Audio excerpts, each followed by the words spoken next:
Maintenant, il nous reste à vérifier l'étanchéité de notre body box, donc de la cabine. Donc, on voit qu'on a un joint d'étanchéité tout le tour, donc il faut protéger.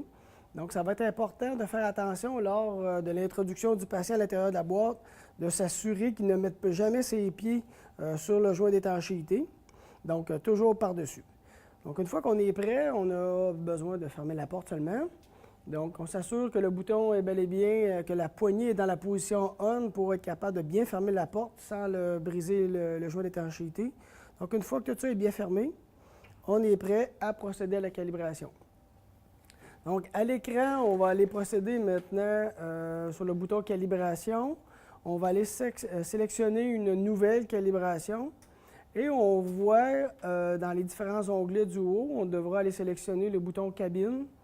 Où est-ce qu'on voit sur cette page-là deux graphiques, un pour l'étanchéité et l'autre pour la pression-volume.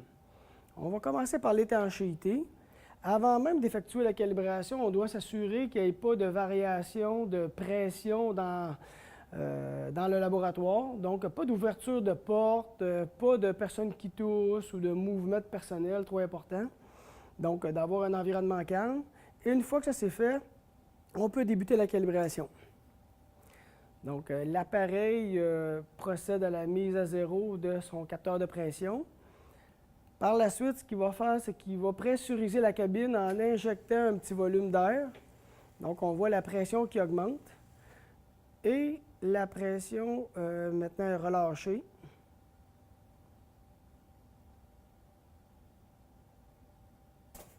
Donc, on voit que l'appareil nous indique toujours la fameuse lumière verte et 6,5 secondes, que ça lui a permis de rétablir le niveau de pression. Donc, on va considérer de cette manière-là que la pression est étanche. Par la suite, on va aller vérifier la variation de pression et de volume. Dans le fond, c'est comme si il y avait une simulation à l'intérieur du body box où est-ce qu'il y avait des mouvements d'air similaires à ceux qui sont effectués lors des manœuvres de VGT qu'on va effectuer avec le patient. Donc, on a besoin seulement d'appuyer sur calibre et de patienter pendant que les étapes se font. Et après, on aura juste besoin de vérifier si notre lumière verte est toujours allumée afin de nous confirmer l'efficacité de la cabine. Donc, vous entendez peut-être le petit mouvement qui se produit là, à l'intérieur de la boîte.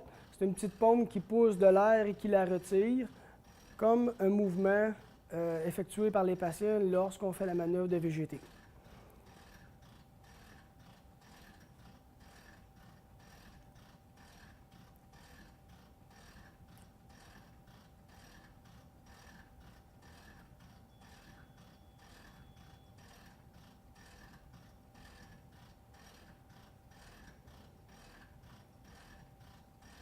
Donc, on vérifie toujours dans la fenêtre de calibration qui nous indique que l'appareil est en train de calibrer.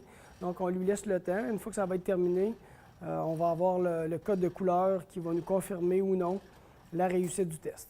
Donc, on a la lumière verte ici. Donc, on peut confirmer que l'appareil est bel et bien calibré. On va maintenant être prêt à effectuer des tests avec notre patient. Donc, on peut fermer la fenêtre et procéder aux différents tests.